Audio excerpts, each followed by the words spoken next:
Welcome back to HW Sports 90, and we are going to review the game between Bayern Munich and Real Madrid. That's the semi-final first leg of the Champions League, which was played at the Allianz Arena. And two heavyweights, that is Bayern Munich and Madrid, they came against each other, hoping to get an advantage in the first leg, but it all ended in a 2-2 draw as Real Madrid fought back to level with Bayern Munich to make sure that they are going into the second leg back at the Santiago Bernabeu on Wednesday, the 8th of May, with a draw. That means at the moment it's like the game wasn't played because remember, there is no away goals. So Real Madrid, if they are to advance in the next round, that is the final at Wembley, they must win. Also applies for Bayern Munich, they must win. A draw will mean that there'll be extra time, and if no winner yet, I think it's going to be going down to the penalties. That is what happened when Real Madrid faced Manchester City in the quarterfinals at the Etihad Stadium. There was a 3-3 draw at the Bernabeu. When they went back to the Etihad, it was a 1-1 draw, and they went straight to the penalties, and Real Madrid were winners. On the other hand, Bayern Munich knocked out Arsenal 3-2 aggregate, and they were hoping to advance, or rather get an advantage when they face Real Madrid at home. But I think Real Madrid, as I said, Real Madrid in the Champions League is a different team. It's a different gravy, and they always play their hearts out. They always play with their all energy, and they have also experience in the squad as well. So Bayern Munich, I think they played so well compared to Real Madrid. In the first 30 minutes, Bayern Munich were they were dominating. They had chances. Remember, Leroy Sané had 2 chances in the first 20 minutes to score, but somehow his first shot was saved by Lunin, and his second shot was over the bar. I think those were clear chances. If that was Gnabry, I think those could have been at least 2 goals for Bayern Munich in the first 20 minutes, and it could have been tricky for Real Madrid. And somehow Sané did not capitalize on those chances, and they went down through Vinicius Jr. in the 24th minute. All about this goal, I want to talk about Toni Kroos, the German midfielder. He played for Bayern Munich, and he joined Real Madrid also. And I think he is one of the best midfielders in the world at the moment. At his age, doing what he's doing, I think he deserves a lot of respect. And that's why you can see he overturned his decision to retire from the German national team, and he came back, and we saw that Germany, at least they're now favorites to win the Euro as well. So Toni Kroos is one of the best passers in the world. Yeah, the way he he positioned himself. He told Vinicius, go this side. The moment he does that, Vinicius Jr. understood the assignment, and the pass was sublime, straight to Vinicius Jr., who put it past Manuel Neuer to make it 1-0 to Real Madrid. So all the dominating and all the possession by Bayern Munich, they found themselves 1-0 down, and at the break, Real Madrid were leading by 1-0. So Bayern won 1-0 down at the first half. So in the second half, I think they started again with their dominating football. They were brilliant again, and in the 53rd minute, Leroy Sané, who had 2 clear chances in the first half to score 2 goals, he missed them. And in the 57th minute, he scored a goal. In the 53rd minute, or rather, he scored a goal to make it 1-1 for Bayern Munich. And the game was now on a 1 draw. And 4 minutes earlier, Rudiger, I think, concedes a penalty, and Harry Kane, never in doubt. He put it past Lunin to make it 2-1 for Bayern Munich. And at this moment, I thought Bayern could turn it around and maybe score the third goal, and that was it for Real Madrid. But as I said, Real Madrid in the Champions League is a different gravy, and they fought back. And in the 83rd minute, Kim Min-jae concedes a penalty by tripping or tackling Rodrigo in the box, and the penalty was awarded. And Vinicius Jr. made no mistake and converted the penalty to make it 2-2 for Real Madrid, and the game ended 2-2. Now the second leg will be played at the Bernabeu on the 8th of May, as I said earlier, and both teams will be hoping to win. I think Bayern Munich are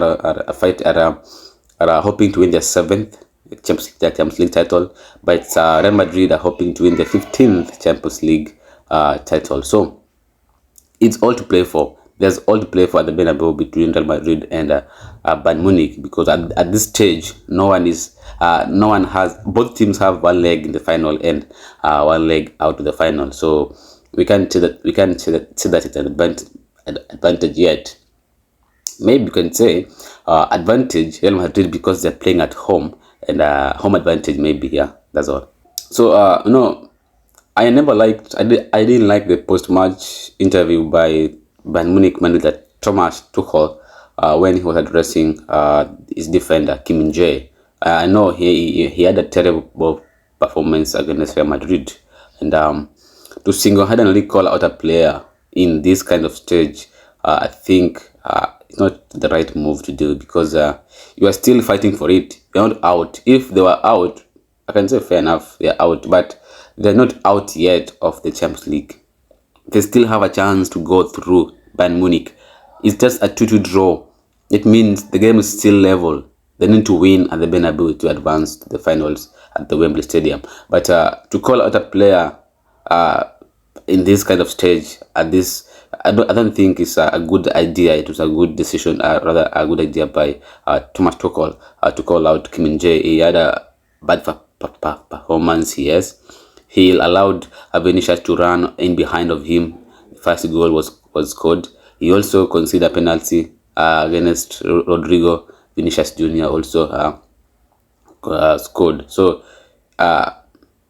he made 2 mistakes, and those mistakes led to a goal. But the first goal, I don't think I can't blame him. Yeah, the first goal was just perfect, because that pass from Toni Kroos was just sublime, the perfect one. And I think even the best defenders always can fall for that. And I don't think Kim Min-jae, Thomas Tuchel was right to call out Kim Min-jae about conceding a penalty. We know top players, Ramos, Pepe, they always concede penalties, but it's not something they do it regularly. It's rare, but it happened. This is football, and it happened for Kim Min-jae. He had a terrible performance, and all he needs is support from his manager. Exactly, that's what he needs at this difficult moment. The support from the manager, the support from the teammates, the support from the fan base as well. Don't call out a player if he had a terrible game. Kim Min-jae has been the perfect signing for Bayern Munich this season, and they've been suffering a lot. I think last season, Upamecano made mistakes against Real Madrid, rather against Man City, home and away. But I don't think he called out Upamecano for those mistakes. So doing it for Kim Min-jae, I think it was hard and harsh for him as a manager. And talking about protecting your players at a difficult moment, I want to thumbs up to Carlo Ancelotti. Remember, he was asked why he subbed off Jude Bellingham in the first half, in the second half, in the 60th minute. Jude Bellingham, I think he had the worst performance since his move to Real Madrid from Borussia Dortmund. He didn't have that best performance for Real Madrid yesterday, and the manager didn't call him out. Yeah, he didn't call him out. In fact, he said Jude Bellingham, he had a cramp, and he was taken off. He had a cramp, that's why he was taken off. That's protecting a player. I know he had a terrible performance, and he needed the rest, on the sidelines, and get ready for the second leg next week. The same has been happening, even in the Premier League. Arsenal, when they're playing, the manager Mikel Arteta always protect his players. He's done it for Bukayo Saka most of the times, subbing off and protecting him with he had a knock and this and that.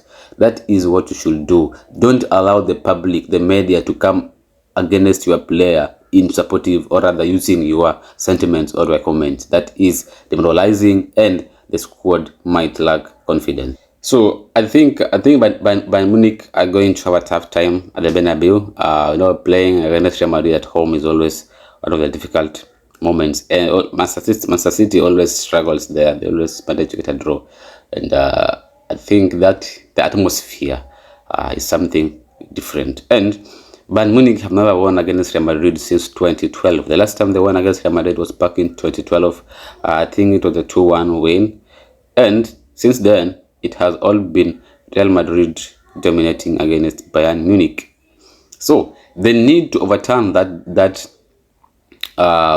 result or record, that terrible record against Real Madrid on Wednesday.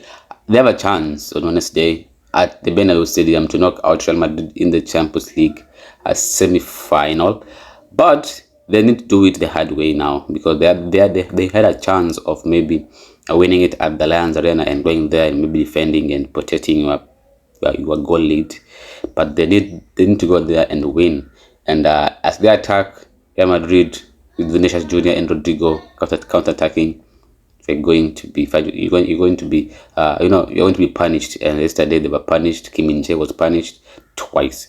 So will he start Kim Min-jae against Real Madrid the second leg? I don't think so. Maybe Delay and Upamecano might come in, or maybe Upamecano and Dyer will start. But if he decides to keep Min-jae, well and good, he might rectify his mistake and prove importance and have one of his best games so far this season. So next week is going to be a difficult match for both teams. As I said earlier, for Bayern Munich, they need to win, because I think it's going to be the first silverware of the season as well. And because they missed out on the title, the Bundesliga, for the first time in 11 years, as it was won by Bayer Leverkusen, the first one in their club history. So for Harry Kane, he need trophies, and he need to win his first trophy. And winning Champions League as your first trophy is one of the best things that can happen to a football player. And you never know, it can open a door for trophies to come in his trophy cabinet. So for Real Madrid, they already won the Super Cup, and they are edging closer of winning the La Liga. So adding the Champions League will be icing on the cake for the Blaugrana for Real Madrid. And they need to do it. They need to knock out Bayern Munich and see if PSG or Borussia will advance in this final with them at Wembley Stadium. So we all wait to see what will happen in those two games. Remember, PSG are playing Borussia today, and the likes of Mbappe, Dembele, Kolo Muani, and Goncalo Ramos will coming up against the legs of Sancho, Marco Ruas, Gittens, Donny Malen, Adeyemi of Borussia Dortmund. It's going to be an interesting game. Remember, PSG and Borussia Dortmund were in the same group stage together with AC Milan and Newcastle United, and it is PSG and Borussia was made it to the final, to the semi-finals, and they will be facing each other for the third time this campaign. So we wait to see, will PSG win against Borussia Dortmund, or will Borussia Dortmund defy all the odds and win against PSG? So we all wait to see. By next week on Wednesday, we will already have two teams who are going to the finals at Wembley. But for now, it's not done yet. Bayern Munich and Real Madrid is still level, and the winner will be known on the 8th of May at the Bernabeu Stadium. Thanks for watching.